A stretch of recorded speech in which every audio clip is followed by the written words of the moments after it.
IZE-IYAMU.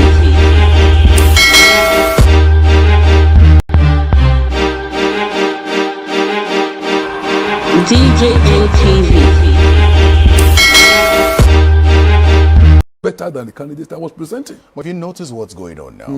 I mentioned to you that there are so many negatives and little positives. I'm hoping that you could bring out some of those positives, because the man who's pushing you now, Comrade Adams Oshiomhole, he's not the one pushing me. Don't get it wrong. You have his support. Yes. He's strongly behind you. Yeah. He spent a lot of time trying to, take back the words he said, and he hasn't said anything new about you that could sell you. I ain't worried about that. You see, he doesn't have to sell me.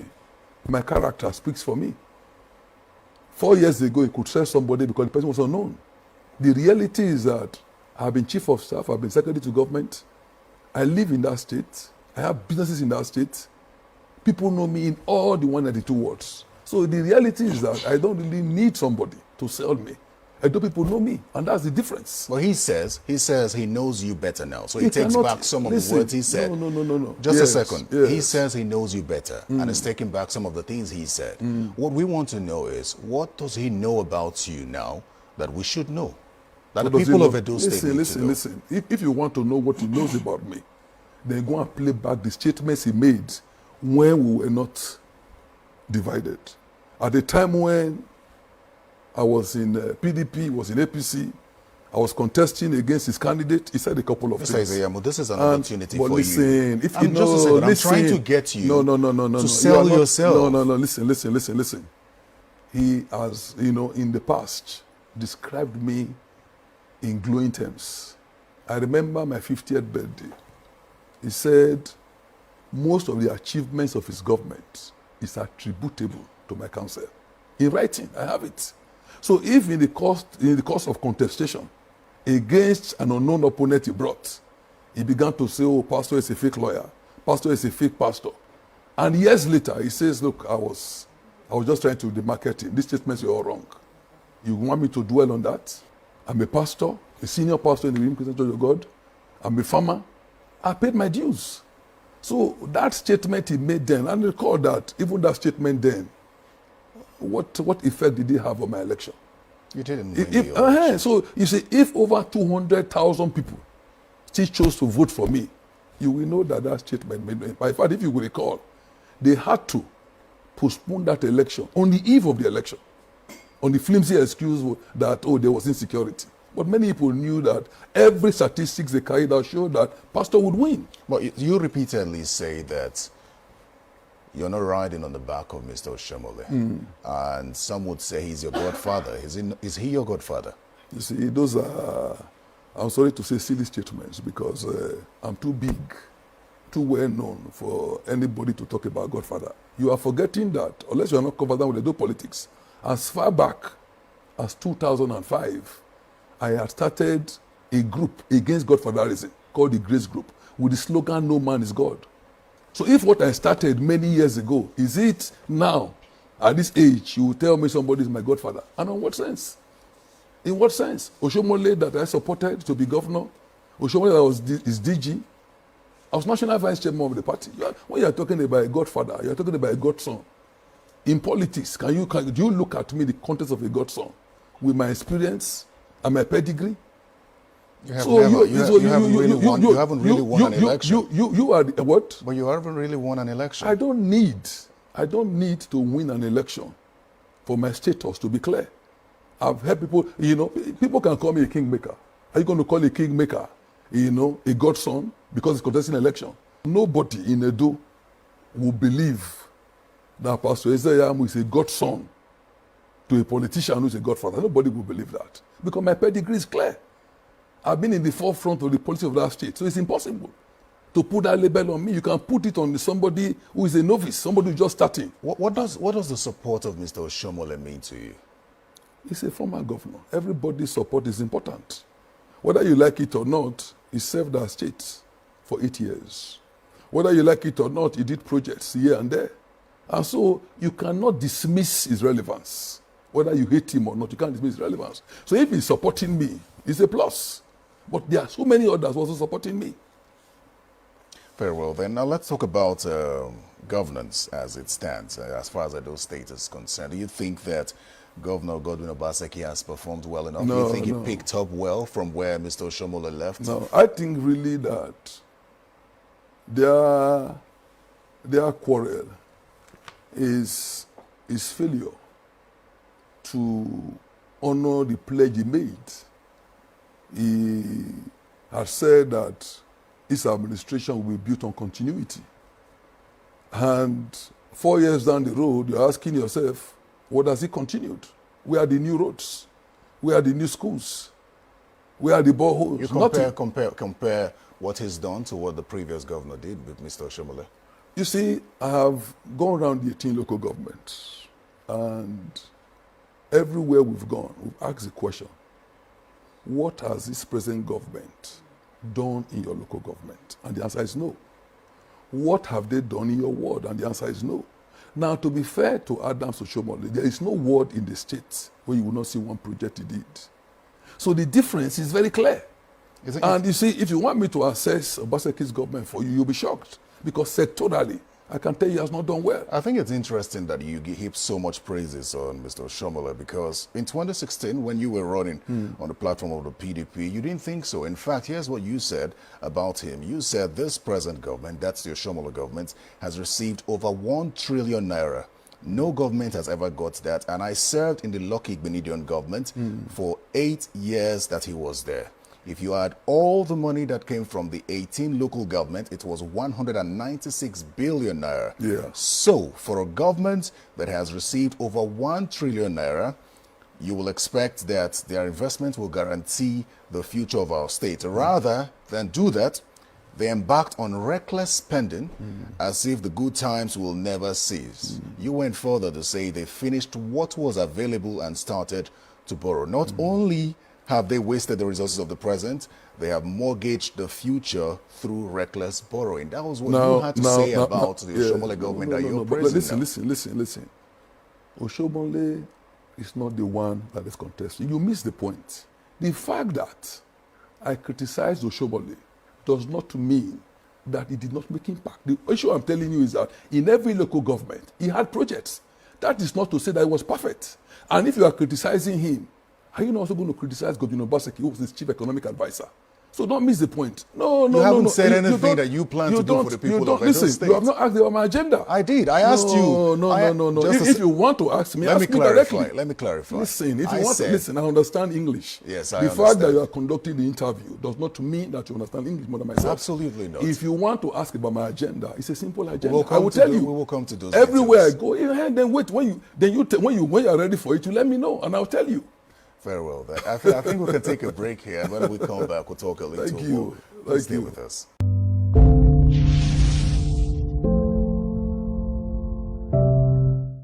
The hustle and bustle of life leads us for a continent rich in storytelling. News can sometimes be hard to find. Network Africa takes you deep into the heart of the continent, covering Africa like no other, with correspondence and analysis from across Africa and the world.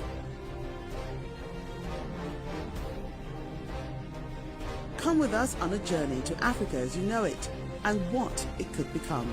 Network Africa, weekdays on Channels Television.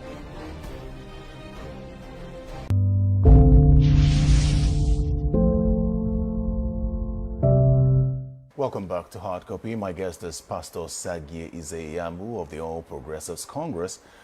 He's contesting for governorship in Edo State, and we're looking at how we can have a free, safe election in Edo State, free of violence. Speaking of which, Pastor IZE-IYAMU, there's been too much talk about violence in Edo State. Some fear that the elections in Edo State could be marred by violence. Where do you stand on this? The PDP says it's the APC that's bent on perpetrating violence.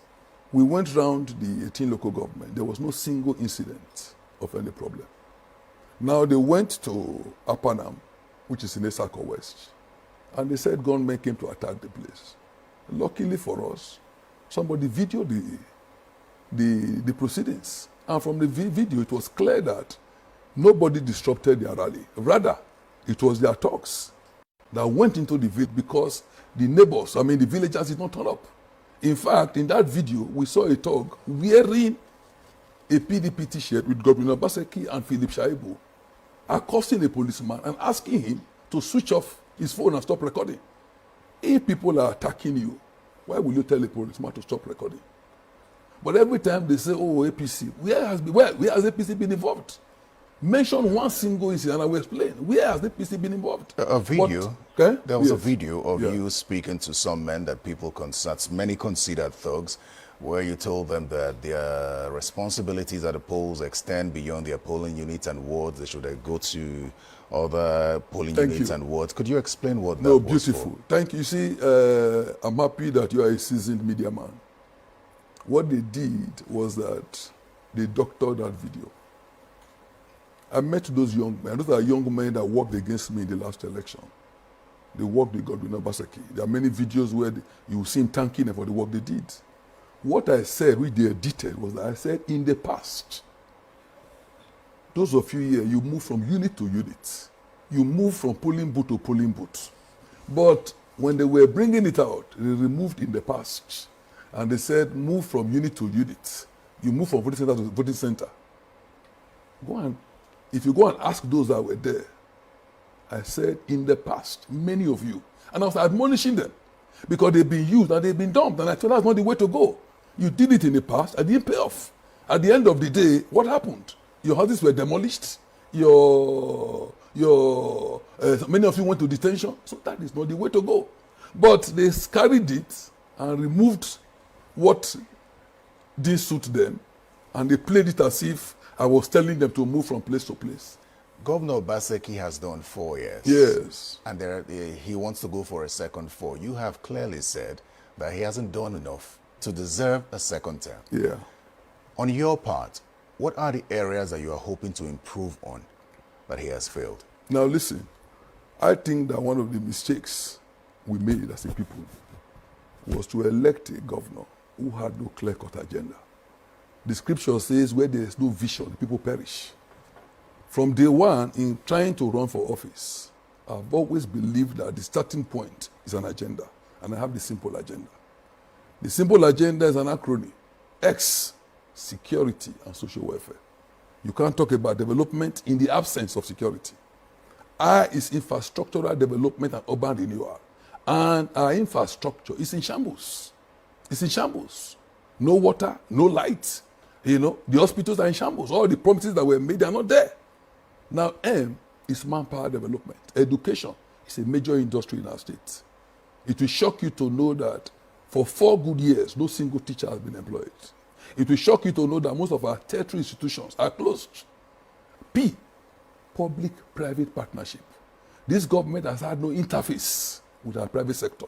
In fact, you don't even believe in the local industry.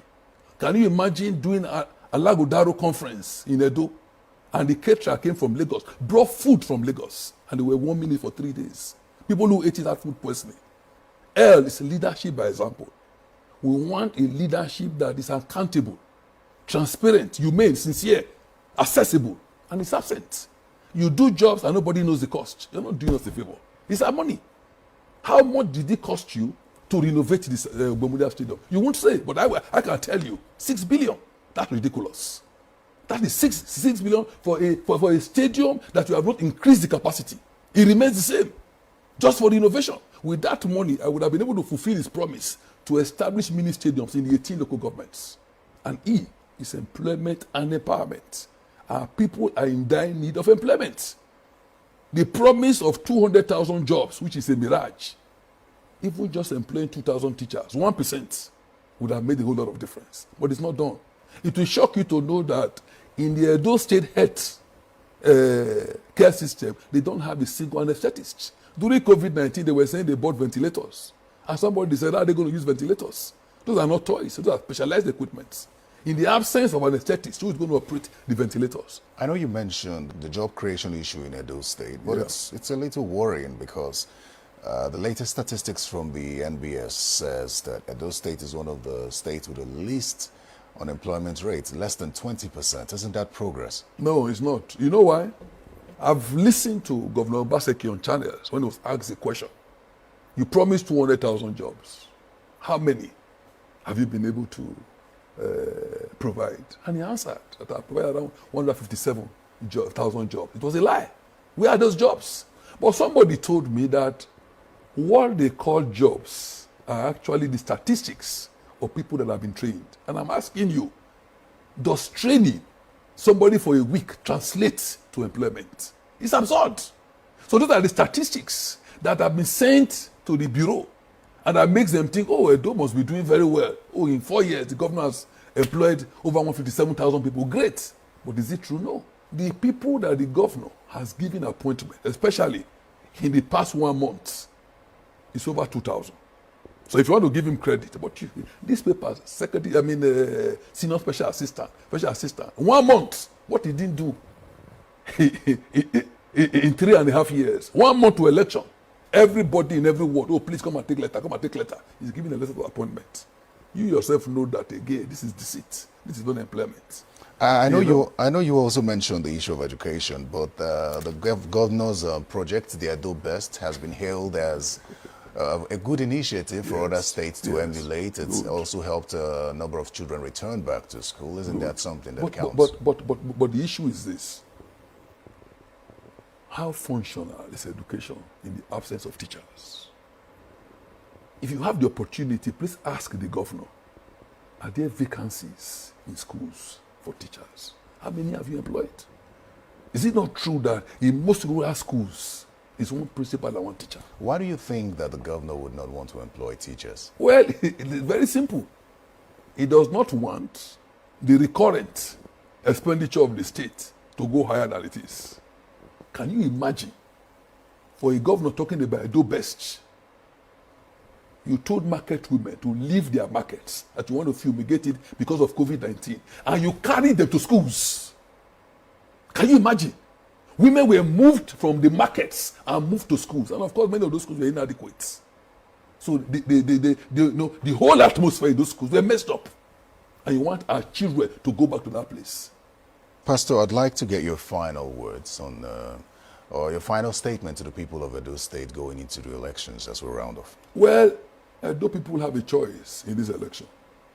And the choice is, do they want things to continue the way they are, or do they want change? Are they satisfied with this present government? Is there improvement in their lives? Can they see development? Even in making this choice, I want to appeal to them.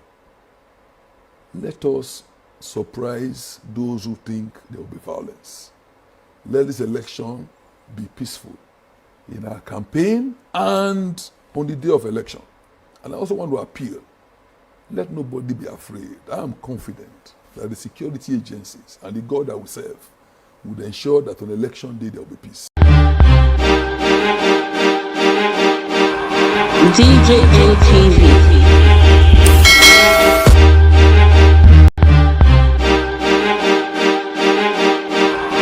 DJ-IYAMU.